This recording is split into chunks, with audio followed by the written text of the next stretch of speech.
southern part of Israel.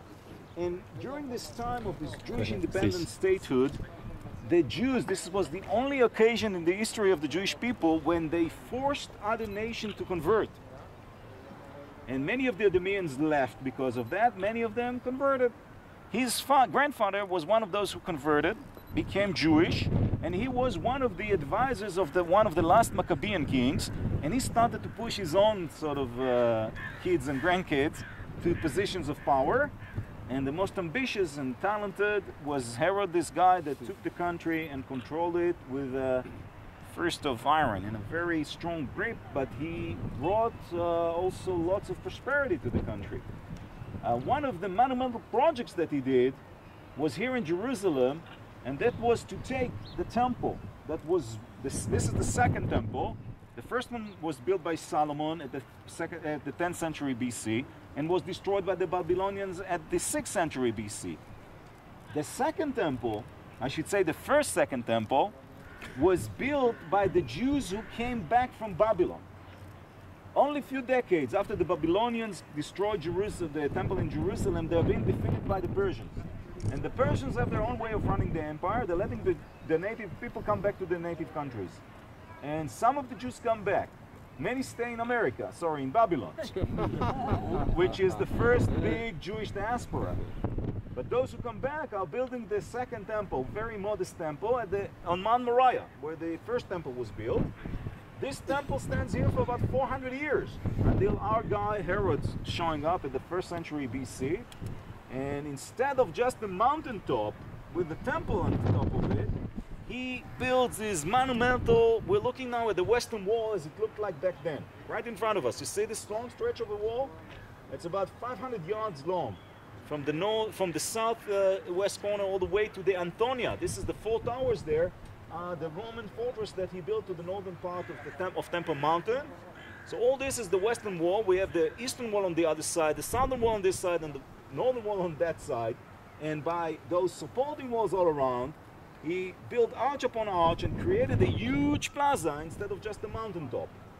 By creating this huge plaza, it can now accommodate, the temple can accommodate many, many more than before. So it's like, it's kind of a tribute to the Jews, but it's also his way of running the place, because all these Jews have to pay money when they're coming over, right? You read about it in the New Testament, this half-shekel coin that you have to pay to get into the temple. So instead of him running around the country collecting money with tax collectors and losing so much of it, they're all coming to him. So there's always with this guy the money aspect, with most guys, by the way, throughout history. We're talking about religion, we're talking about wars, but money is the thing that really, even back then, is moving oiling the wheels of this. So this is his monumental project in the city of Jerusalem, building this man-made mountain, actually, Temple Mountain of today, 2,000 years after, is his creation. And in the center of this platform, he positions the temple, which is by far like the most impressive structure in the city back then. We talked about it being the most magnificent structure in the ancient world, maybe. And this temple would stand here all the way to the year 70, when it would be destroyed by the Romans after the Jews rebelled. This is the temple that Jesus would visit. As a kid, you all know right? Jesus visited Jerusalem several times that we know of. First time when he was in his mother, when she was pregnant with him, Virgin Mary, she visited Elizabeth. This was in a village right on the slopes of Mount Herzl, where we were just now. She was visiting Elizabeth. Elizabeth was with John. They were relatives. And John recognized the presence of Jesus in his mother's womb, and he jumps up and down. This was his first visit. Then he's being brought here for Pidyon Ben. This is a Jewish ceremony that we still perform. Every firstborn belongs to God. So when he's 40 days old, he's being brought here to Pidyon, to be bought back from God. A very sort of well-known Jewish ceremony until today. At the age of 12, his parents are coming on a pilgrimage to Jerusalem. On their way back to the Galilee, they're finding that he's not with them. They're going back to search for him, and they're finding him in the temple, debating some theological issues with the elderlies in the temple. So obviously a very bright boy.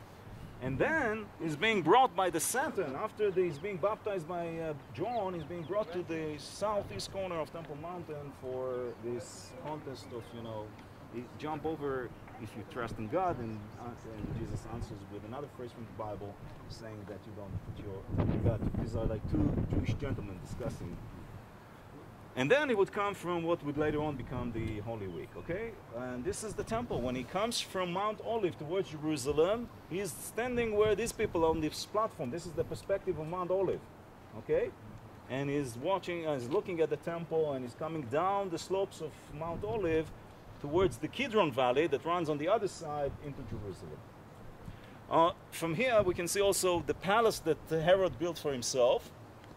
All this area here is part of the palace. You see that the towers and the walls facing the city are as tall as the towers and walls facing the outside of the city. So he was worried of people coming from the outside as he was worried from people attacking him from within the city. He was paranoid and he had reasons. This guy, the poor guy, had to kill most of his sons because he thought that they were coming after him. Poor Miriam here was beheaded by him, although he loved her very much. So he was very, very interesting guy. The Roman emperor back then said that you better be Herod's dog than his son. And there was a point to it. Okay, well, let's finish.